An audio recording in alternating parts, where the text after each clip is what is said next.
Hi friends, இது உங்கள் learn with GMK. இன்றைக்கி நம்ம இந்த வீடியோவில் எஸ்ஜிடி இங்கிலீஷ்க்கான ப்ரிப்பரேஷன் தான் பார்த்துட்ருக்கோம். இந்த வீடியோவில் நம்ம பார்க்க போகிறது 51வது வீடியோ, ஓகேவா? So day 51. இதுக்கு முன்னாடி டே 50 வரையே நம்ம என்ன போட்டிருக்கோம் அப்படின்னா ஃபஸ்ட் ஸ்டாண்டர்ட்லேருந்து 8th ஸ்டாண்டர்ட் வரையே நம்ம உள்ள இங்கிலீஷ் வந்துட்டு போட்டிருக்கோம், ஓகேவா? ஸோ இந்த டே 51 நம்ம பார்க்க போகிறது 8th ஸ்டாண்டர்ட் ப்ரோஸ் 5ல் 4வது பார்ட்டு தான் நம்ம வந்துட்டு பார்க்க போகிறோம். அண்ட் தென் எஸ்ஜிடிக்கான டெஸ்ட் பேட்ச் வந்துட்டு நம்ம ஸ்டார்ட் பண்ணியிருக்கோம். 350 rupees 20th நம்ம வந்துட்டு ஸ்டார்ட் பண்ணுறோம். மொத்தமாக 2350 கொஸ்டின் 5 சப்ஜெக்ட்டும் சேர்த்து வந்துட்டு நம்ம போட்டிருக்கோம், ஓகேவா? ஸோ வில்லிங்காக இருக்கிறீங்க அப்படின்னா வாட்ஸ்அப் நம்பர் காண்டாக்ட் பண்ணி நீங்கள் உங்கள் மெயில் ஐடியை ரெஜிஸ்ட்ரேஷன் பண்ணிக்கோங்க. இப்போது நம்ம இதில் இன்றைக்கி ஆல்ரெடி நம்ம நேற்று வந்துட்டு பார்த்தோம்னா டென்ஸுக்கான சிக்னல் வேர்ட்ஸ் பார்த்துருந்தோம். ஸோ அதுக்கான அந்த ரூல்ஸ் எல்லாம் படிச்சிருந்தோம். இன்றைக்கி நம்ம கண்டிஷனல் கிளாஸஸ் வந்துட்டு பார்க்க போகிறோம், ஓகேவா? So conditional sentences with if class வந்துட்டு நம்ம பார்க்க போகிறோம். ஃபஸ்ட்டு கண்டிஷனல் சென்டென்ஸ் அப்படிங்கிறத நம்மளுக்கு இன்னொரு பேர் இருக்குது. அது என்ன அப்படின்னா கண்டிஷனல் கிளாஸஸ் அப்படின்னு சொல்லலாம். கண்டிஷனல் சென்டென்சஸை கண்டிஷனல் கிளாஸஸ் அல்லது இஃப் கிளாஸஸ் அப்படின்னு சொல்லலாம், ஓகேவா? ஸோ இதை வந்துட்டு தெரிஞ்சுக்கோங்க. 2 பேர் வந்துட்டு இருக்குது.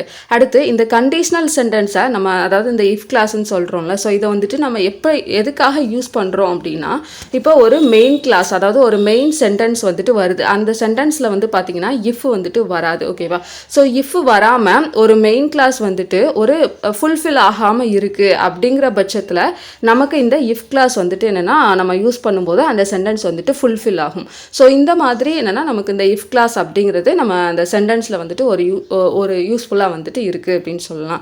ஸோ மெயின் கிளாஸில் இஃப் இல்லாத ஒரு மெயின் கிளாஸ் நமக்கு ஃபுல்ஃபில் ஆகாமல் இருக்குது அப்படிங்கிற இடத்துல நம்ம இஃப்பை யூஸ் பண்ணோம் அப்படின்னா ஃபுல்ஃபில் ஆகும், ஓகேவா?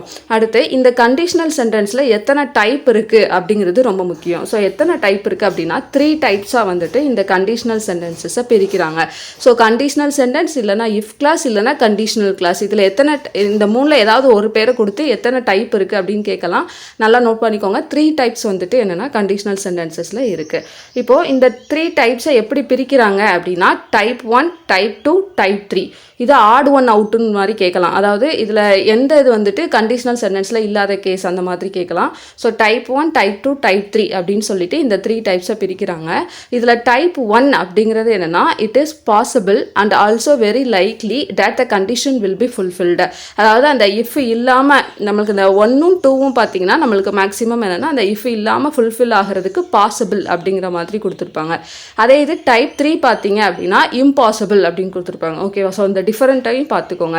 ஃபஸ்ட்டு இது பார்த்தீங்கன்னா ஃபஸ்ட்டு டைப் வந்துட்டு possible very likely, second type பார்த்தீங்கன்னா possible but very unlikely, third பார்த்தீங்கன்னா இம்பாசிபிள், ஓகேவா? ஸோ அந்த இஃப் கிளாஸ் இல்லை அப்படின்னா உங்களுக்கு சென்டென்ஸ் ஃபுல்ஃபில் ஆகிறது இம்பாசிபிள் இந்த டைப் 3ல். ஸோ இந்த மாதிரி 3 டைப் வந்துட்டு கொடுத்துருப்பாங்க. இப்போ எக்ஸாம்பிள் பாருங்கள். இந்த ஃபஸ்ட்டு டைப் வந்து பார்த்தீங்கன்னா நமக்கு ஐ வில் அப்படிங்கிற மாதிரி வந்திருக்கும், வில் அப்படிங்கிறது, ஓகேவா? செகண்ட் டைப் பார்த்தீங்கன்னா ஹுட் அப்படிங்கிறது வந்து நம்மளுக்கு வந்துட்டு அந்த சென்ட் அப்படிங்கிற அந்த வேர்பு வந்துட்டு வந்திருக்கும். மூணாவது பார்த்தீங்கன்னா வுட் ஹாவ் அப்படின்னு சொல்லிட்டு வந்திருக்கும். ஸோ இந்த மாதிரி எக்ஸாம்பிள்ஸ் கொடுத்து இது என்ன டைப் சென்டென்ஸ் என்ன டைப்பு கண்டிஷனல் சென்டென்ஸ் அப்படின்னு கேட்கலாம். அப்போ நீங்கள் இதை எப்படி ஈஸியாக நீங்கள் ஃபைண்ட் அவுட் பண்ணலாம் அப்படின்னு பார்த்தீங்கன்னா வில் அப்படின்னு வந்துச்சுனாலே, ஓகேவா? வில் அப்படின்னு வந்தாலே அது வந்துட்டு உங்களுக்கு கண்டிஷனல் சென்டென்ஸ் டைப் 1ன்னு அர்த்தம். 2 பார்த்தீங்கன்னா வுட் அப்படின்னு வந்தாலே நமக்கு கண்டிஷனல் சென்டென்ஸ் டைப் 2ன்னு அர்த்தம். எல்லா சென்டென்ஸ்லையுமே இந்த மாதிரி வந்துடும். டைப் 3 பார்த்தீங்க அப்படின்னா வுட் ஹாவ் அப்படின்னு சொல்லிட்டு வரணும். ஸோ வந்துச்சு அப்படின்னா அது டைப் 3 சென்டென்சஸ், ஓகேவா? ஸோ இந்த 3ஐயும் நல்லா மைண்டில் வச்சுக்கோங்க. ஸோ கீழே ஒரு டேபிள் காமிக்கிறேன், அதை பார்த்துக்கிட்டிங்கன்னா உங்களுக்கு ரொம்பவே ஈஸியாக அண்டர்ஸ்டாண்ட் ஆகும்.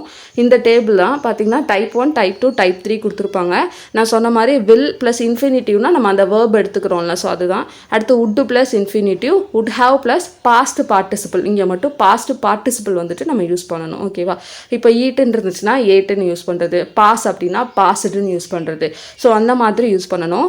அப்படி வரும்போது இஃப் கிளாஸ் இது வந்துட்டு மெயின் கிளாஸ் இப்படி இருக்கும். இஃப் கிளாஸ் வந்துட்டு எப்படி இருக்கும் அப்படின்னு பார்த்தீங்கன்னா சிம்பிள் ப்ரெசண்ட்டாக வந்துட்டு வரும். இஃப் கிளாஸ்னால் என்ன? நம்ம எந்த சென்டென்ஸில் இஃப் யூஸ் பண்ணுறோமோ அதுதான் இஃப் கிளாஸ், ஓகேவா? ஸோ ஒரு சென்டென்ஸ் 2 இதாக பிரியும். ஒன்று இஃபோட வரும், இன்னொன்று மெயின் கான்செப்டை சொல்லக்கூடிய ஒரு சென்டென்ஸாக வந்துட்டு இருக்கும். ஸோ அந்த மெயின் இன்ஃபர்மேஷனை சொல்லக்கூடிய சென்டென்ஸை நம்ம மெயின் கிளாஸ் அப்படின்னு சொல்லுவோம். இஃப் வச்சு இஃப் வந்து நம்ம யூஸ் பண்ணக்கூடிய அந்த சென்டென்ஸை இஃப் கிளாஸ் அப்படின்னு சொல்லுவோம், ஓகேவா? இப்போது ஒரு சென்டென்ஸ் இருக்குது பாருங்கள். If I study I will pass the exam. So I will pass the exam அப்படிங்கிறது மெயின் கிளாஸ். இந்த இஃப் வந்திருக்கு பார்த்தீங்களா, இஃப் ஐ ஸ்டடி அப்படிங்கிறது. ஸோ அதை வந்துட்டு நம்ம இஃப் கிளாஸ் அப்படின்னு சொல்கிறோம். அப்போது இந்த ஸ்டடி அப்படிங்கிறது நமக்கு எப்படி இருக்குது, ப்ரெசன்ட் டென்ஸ். ஓகேவா, சிம்பிள் ப்ரெசன்ட் டென்ஸ். அடுத்து ஸ்டடீட் அப்படின்னு கொடுத்துருக்காங்க, அப்போ simple past tense. I had studied அப்படின்னு வந்திருக்கு, பாஸ்ட் பர்ஃபெக்ட் டென்ஸ். ஸோ இந்த டென்ஸ் எல்லாம் நீங்கள் லாஸ்ட் வீடியோ நீங்கள் பார்த்தீங்க அப்படின்னா உங்களுக்கு ஈஸியாக வந்துட்டு புரியும், ஃபைண்ட் அவுட் பண்ணுறது எப்படி அப்படின்னு சொல்லிட்டு லாஸ்ட் வீடியோவில் சொல்லியிருந்தேன். ஸோ பார்த்தீங்க அப்படின்னா உங்களுக்கு நல்லா புரியும். ஸோ இதுதான் என்னென்னா நமக்கு இஃப் கிளாஸ். அப்போது நமக்கு கண்டிஷன் என்ன அப்படின்னா, டைப் 1ல் கண்டிப்பாக சிம்பிள் ப்ரெசன்ட் தான் இருக்கும். சிம்பிள் ப்ரெசன்ட் வந்துச்சுன்னா கண்டிப்பாக will plus infinitive, will plus verb தான். நீங்கள் அந்த வெர்பை கூட ஞாபகம் வச்சுக்குவீங்க, வில் அப்படிங்கிறது தான் வரும் அப்படி ஞாபகம் வச்சுக்கோங்க. ஓகேவா, சிம்பிள் ப்ரெசன்ட்னா வில்லு தான் வரும்.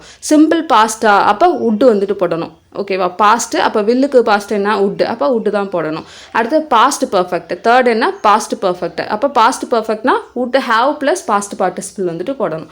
ஸோ இந்த மாதிரி இந்த டேபிளை நீங்கள் ஞாபகம் வச்சுக்கிட்டிங்கனாலே நீங்கள் கண்டிஷனல் கிளாஸ் கொஸ்டின் எல்லாமே வந்துட்டு ஈஸியாக வந்துட்டு சால்வ் பண்ணி போட்டுடலாம். ஓகேவா, இதுதான் ரூல். இப்போ நம்ம வந்துட்டு இதுக்கான எக்ஸாம்பிள் பார்க்கலாம். Complete the conditional sentences. Decide whether to use type 1, type 2 or type 3. So நீங்கள் வந்துட்டு கண்டிஷனல் சென்டென்ஸ் இதை வந்துட்டு கம்ப்ளீட் பண்ணணும். நீங்களே யோசிச்சுக்கோங்க டைப் 1 டைப் 2 டைப் 3. ஓகேவா, இப்போ நம்ம இந்த 2 எக்ஸாம்பிளையும் இந்த டேபிள் வச்சே நம்ம பார்க்கலாம். ஃபர்ஸ்ட் எக்ஸாம்பிள் பாருங்கள். If I had time I dash கொடுத்து கோ கொடுத்துருக்காங்க வெர்பு. ஸோ அதை தான் நம்ம இன்ஃபைனிட்டிவ் சொல்கிறோம். Shopping with you. ஓகேவா, ஸோ இப்போ வந்துட்டு நம்ம கோங்கிறது வெர்பு. ஓகேவா, இப்போ இதை எப்படி ஃபில் பண்ணலான்னு பாருங்கள். இங்கே என்ன வந்திருக்கு, இஃப் கிளாஸில் வந்துட்டு நமக்கு ஐ போட்டு ஹேட் போட்டு டைம் போட்டு ஸோ ஹேட் அப்படின்னு வந்திருக்கு. ஓகேவா, ஸோ ஹேடுன்னு வந்தாலே நமக்கு என்ன அர்த்தம், அது பாஸ்ட் பர்ஃபெக்ட்னு அர்த்தம். அப்போ பாஸ்ட் பர்ஃபெக்ட்னா நம்ம என்ன யூஸ் பண்ணணும், ஹுட்டு ஹேவ் போட்டு நம்ம அந்த என்ன வெர்போ அதை வந்துட்டு பாஸ்ட் பார்ட்டிசிபிள் நம்ம வந்துட்டு யூஸ் பண்ணணும். அப்போ ஹுட் ஹேவ், கோக்கான பாஸ்ட் பார்ட்டிசிபிள் கான். அப்போ அதுதான் ஆன்சர், அவ்வளோதான். ஓகேவா, ஸோ ஈஸியாக புரியும்னு நினைக்கிறேன். அடுத்த எக்ஸாம்பிள் பாருங்க. இஃப் யூ டேஷ் ஸ்பீக்குன்னு போட்டு English you will get along with them perfectly அப்படின்னு கொடுத்துருக்காங்க. ஸோ இந்த இடத்துல உங்களுக்கு இஃப் டேஷ் போட்டாங்க. ஓகேவா, அப்போ நீங்கள் மெயின் கிளாஸை வந்துட்டு பாருங்கள் என்ன வரும். நமக்கு இஃப் கிளாஸை தான் ஃபில் பண்ணணும். அப்போ மெயின் கிளாஸை பாருங்கள். மெயின் கிளாஸில் வந்து என்ன கொடுத்துருக்காங்க, வில் கெட், வில் வந்துருச்சு. அப்போ வில் வந்தாலே அது என்ன, simple present tense. Simple present tense தான் நம்ம என்ன பண்ணுவோம், ப்ராக்கெட்டில் என்ன கொடுத்துருக்காங்க, ஸ்பீக். ஸோ ஸ்பீக்னா நம்மளுக்கு ப்ரெசன்ட் டென்ஸ் வந்துட்டு ஸ்பீக் தான். அப்போ ஸ்பீக் அப்படிங்கிறத போடணும், அவ்வளோதான். ஓகேவா, ஸோ அடுத்த எக்ஸாம்பிள் பாருங்கள். If they had gone for a walk, they dash turn the lights off. So இங்கே என்ன கொடுத்துருக்காங்க, ஹேடு கொடுத்து நமக்கு பாஸ்ட் பார்ட்டிசிபிள் கொடுத்துருக்காங்க. ஓகேவா, ஹேடு கொடுத்து நமக்கு பாஸ்ட் பர்ஃபெக்ட் டென்ஸ் இது வந்துட்டு. அப்போ நம்ம இங்கே என்ன யூஸ் பண்ணணும்னு பார்த்தோம், would have past participle use பண்ணணும். ஸோ அதை தான் யூஸ் பண்ணியிருக்காங்க. அடுத்ததாக பார்த்தீங்கன்னா, if she dash to see us we will go to the zoo. So we will அப்படின்னு வந்துடுச்சு. வில்லுனாலே நம்ம என்ன பார்த்தோம், டைப் 1 சென்டென்ஸ்னு பார்த்தோம். ஸோ டைப் 1ல் வில் வந்துச்சுன்னா நம்ம சிம்பிள் ப்ரெசன்ட் டென்ஸ் வந்துட்டு யூஸ் பண்ணணும். அப்போ சிம்பிள் ப்ரெசன்ட் டென்ஸ் நமக்கு என்ன, கம்னா கம் தான் வரும். ஆனால் நம்ம அன்னைக்கு ஒரு ரூல் பார்த்தோம் என்ன அப்படின்னா, ஹீ ஷீ இட்டு வந்துச்சு அப்படின்னா நம்ம எஸ்ஓ இல்லைனா இஎஸ்ஓ ஆட் பண்ணி போடணும் அப்படிங்கிற ரூல் பார்த்தோம். அப்போ நம்ம என்ன பண்ணணும், இங்கே சி கம்ஸ் அப்படி போடணும். ஓகேவா, ஸோ இந்த இதை நீங்கள் மிஸ்டேக் வந்துட்டு விட்டுறக்கூடாது. ஏன்னா நம்ம கன்ஃபியூஸ் பண்ணுறதுக்காக கம் அப்படிங்கிற ஆப்ஷனும் கொடுத்துருப்பாங்க.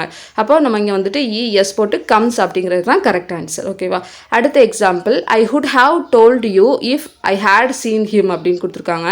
வுட் ஹாவ் டோல்டு அப்படின்னாலே நமக்கு டைப் 3 சென்டென்ஸ். இது வந்து என்னென்னா நமக்கு பாஸ்ட் பர்ஃபெக்ட் வந்துட்டு நம்ம யூஸ் பண்ணணும். அப்போ நமக்கு என்ன வரும், ஹேட் சீன் அப்படிங்கக்கூடிய சீங்கிறது நமக்கு பாஸ்ட்டாக யூஸ் பண்ணும்போது சீன் அப்படின்னு சொல்லிட்டு வரும். ஸோ இதுதான், இவ்வளோதான். உங்களுக்கு மேக்ஸிமம் புரிஞ்சிருக்கும்னு நினைக்கிறேன். புரியலை அப்படின்னா மறக்காமல் வந்துட்டு கீழே கமெண்ட் பண்ணுங்கள். அடுத்து choose the best answer. So நீங்களாக வந்துட்டு ஆன்சர் கொடுத்துட்டேன். ஓகே, ஸோ பாருங்கள் என்ன சென்டென்ஸ் அப்படிங்கிறது உங்களால் கண்டுபிடிக்க முடியுதான்னு பாருங்கள். வில் வந்துருச்சு. அப்போ இது வந்துட்டு நமக்கு டைப் 1 சென்டென்ஸ். ஓகேவா, இங்கே வந்து பார்த்தீங்கன்னா if he is late we dash without him அப்படின்னு சொல்லி கொடுத்துருக்காங்க. இங்கே நம்மளுக்கு வந்துட்டு எந்த ஒரு, அதாவது ஹீ இஸ் லேட் அப்படின்னு கொடுத்துருக்காங்க. அப்போ இங்கே என்ன எதிர்பார்க்கணும்னா நீங்கள் இஸ்ஸுங்கிறத பாருங்கள். ஓகேவா, ஸோ இஸ் அப்படிங்கிறது நமக்கு வந்துட்டு ப்ரெசன்ட் டென்ஸில் தான் வரும். அப்போ இது வந்துட்டு சிம்பிள் ப்ரெசன்ட். அப்போ நம்ம என்ன யூஸ் பண்ணணும் அப்படின்னா வில் ஸ்டார்ட் அப்படிங்கிறத யூஸ் பண்ணணும். ஓகேவா, அடுத்து இங்கே வந்து அப்போ நம்மளுக்கு இது என்ன சென்டென்ஸ் அப்படின்னா நமக்கு டைப் 1 சென்டென்ஸ்.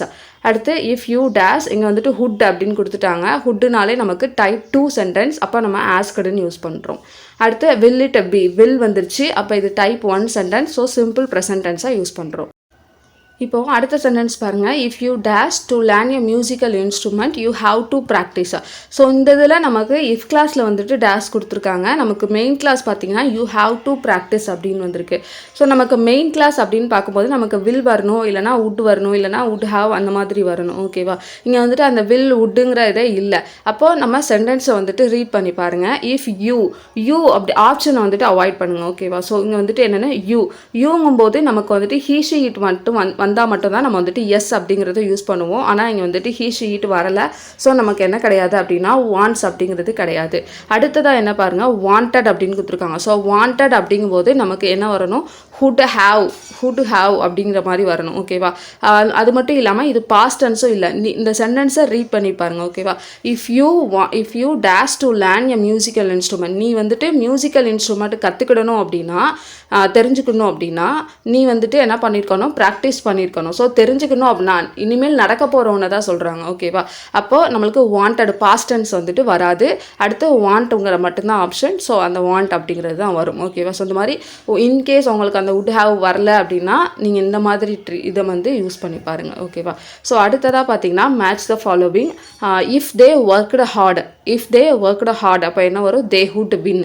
ஸோ இந்த மாதிரி மேட்ச் த ஃபாலோவிங் வந்து பார்த்தீங்கன்னா நமக்கு ஈஸியாக வந்துட்டு போட்டுடலாம். இந்த மாதிரியும் கேட்கலாம். ஒரு 4 இதை கொடுத்து நீங்கள் மேட்ச் பண்ணுற மாதிரியும் கேட்கலாம். ஓகேவா? அடுத்து if I invite Shalini she will come to our party. If I had got enough money I would have bought this shoe. So எல்லாமே பார்த்தீங்கன்னா அந்த கண்டிஷன் படி வந்திருக்கும் எக்ஸப்ட் திஸ் ஒன். ஓகேவா? ஸோ இதை மட்டும் நீங்கள் வந்துட்டு நல்லா பார்த்துக்கோங்க.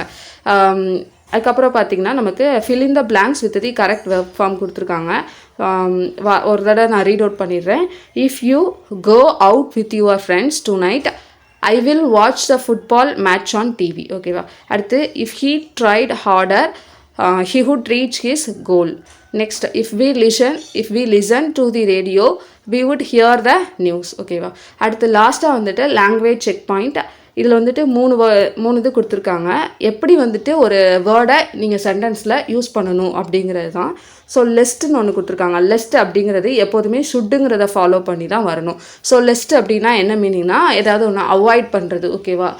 இப்போ ஃபார் எக்ஸாம்பிள் இங்கே என்ன கொடுத்துருக்காங்க, work hard lest you will fail அப்படின்னு கொடுத்துருக்காங்க. அது நீ ஒர்க் ஹார்ட் பண்ணலை அப்படின்னா நீ வந்துட்டு ஃபெயில் ஆயிடுவ அப்படின்னு சொல்லியிருக்காங்க. இந்த மாதிரி யூஸ் பண்ணக்கூடாது. இந்த லெஸ்ட்டுங்கிற வேர்டை எப்போதுமே ஷுட்டு, அதாவது லெஸ்ட் இருந்துச்சு அப்படின்னா அதை ஃபாலோ பண்ணி நமக்கு ஷுட்டுங்கிற வேர்டு வந்துட்டு கண்டிப்பாக வரணும். வந்தால் மட்டும்தான் அந்த சென்டென்ஸ் வந்துட்டு கரெக்ட் அப்படின்னு சொல்லியிருக்காங்க. இதெல்லாம் எரரில் வந்துட்டு கேட்கலாம். எரர்ஸ் இருந்தால் சென்டென்ஸ் எரர் கண்டுபிடிச்சி அதை வந்துட்டு ரிமூவ் பண்ணுங்கள் அந்த மாதிரி வந்துட்டு கேட்கலாம். ஸோ பார்த்துக்கோங்க. அப்போ லெஸ்ட்டை ஃபாலோ பண்ணி சுட்டு வந்தால் மட்டும்தான் அந்த சென்டென்ஸ் வந்துட்டு கரெக்ட் சென்டென்ஸ். ஓகேவா? அடுத்தது before using infinitive use how, what, when after the word know. So know அப்படிங்கிறதுக்கு நோ, அதாவது ஏதாவது ஒரு இன்ஃபினிட்டிவ் வந்துட்டு நீங்கள் யூஸ் பண்ணுறீங்க அப்படின்னா அப்போது அதுக்கு அடுத்து நீங்கள் என்ன பண்ணணும்னா ஹவு, வாட், வென் அப்படிங்கிறத நீங்கள் வந்துட்டு யூஸ் பண்ணணும் அப்படிங்கிறாங்க. ஓகேவா? எப்போ அப்படின்னா ஆஃப்டர் த வேர்ட் நோங்கிற வேர்டுக்கு அப்புறமா நீங்கள் வந்துட்டு இன்ஃபினிட்டிவ் யூஸ் பண்ணும்போது ஹவு, வாட், வென்னுங்கிறத நீங்கள் யூஸ் பண்ணிக்கணும்னு சொல்கிறாங்க. அப்போது ஐ நோ டு குக் அப்படிங்கிறது தப்பு. I know how to cook அப்படிங்கிறது தான் என்னென்னா கரெக்ட் ஆன்சர். இல்லை I know when to cook, I know what to cook அப்படிங்கிறது தான் என்னென்னா கரெக்ட் ஆன்சர். ஸோ நோ அப்படிங்கிறது வந்துச்சுன்னா நீங்கள் கட்டாயம் இந்த 3ல் ஏதாவது ஒன்று போட்டுட்டு தான் இன்ஃபினிட்டிவை நீங்கள் போடணும். ஓகேவா? அடுத்து 3வது a pronoun takes objective case after like or unlike. So இப்போ லைக் இல்லைன்னா அன்லைக் நம்ம யூஸ் பண்ணுறோம். அப்போ இங்கே யூஸ் பண்ணுறோம்ல, இதை வந்துட்டு நம்ம எப்படி யூஸ் பண்ணோம்னா ப்ரொனவுனாக தான் நம்ம வந்துட்டு யூஸ் பண்ணணும். அந்த ப்ரொனவுன் எப்படி இருக்கணும், அப்ஜெக்டிவாக இருக்கணும். அப்ஜெக்டிவ்னா என்ன, ஒரு கொஸ்டினுக்கு விடையாக வர்றது தான். அந்த சென்டென்ஸில் நம்ம ஒரு கொஸ்டின் மேக் பண்ணோம்னா அதுக்கு விடையாக வர்றது. இப்போது you will never see a men like him அப்படின்னு கொடுத்துருக்காங்க. ஓகேவா? ஸோ யாரை மாதிரி அப்படிங்கிற மாதிரி வரும் இந்த ஆன்சர் நம்ம கொஸ்டினாக பார்த்தோம்னா யாரை மாதிரி அப்படின்னு வரும். அப்போ இந்த இடத்துல நம்ம ப்ரொனவுனை தான் யூஸ் பண்ணணும் அப்படிங்கிறாங்க. அப்போ ஹீங்கிறது தப்பு, அது நவுனு. ஹீக்கு ப்ரொனவுன் என்ன, ஹிம். ஓகேவா?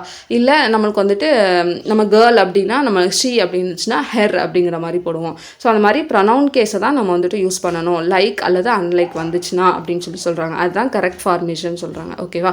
அவ்வளோதான். ஸோ இதோட என்னென்னா நம்ம ப்ரோஸ் 5 வந்துட்டு கம்ப்ளீட் பண்ணிட்டோம். அடுத்த வீடியோவில் நம்ம பார்க்க போகிறது ப்ரோஸ் 6 ஃப்ரெண்ட்ஷிப் அப்படிங்கிறது தான் பார்க்க போகிறோம். ஸோ அடுத்தடுத்த வீடியோ பார்க்கலாம். மறக்காமல் நீங்கள் டெஸ்ட் பேட்சில் ஜாயின் பண்ணணும் அப்படின்னா ரெஜிஸ்ட்ரேஷன் பண்ணிக்கோங்க. ரெஜிஸ்ட்ரேஷன் வந்துட்டு போய்கிட்டு இருக்கு. ஓகேவா? தேங்க்யூ.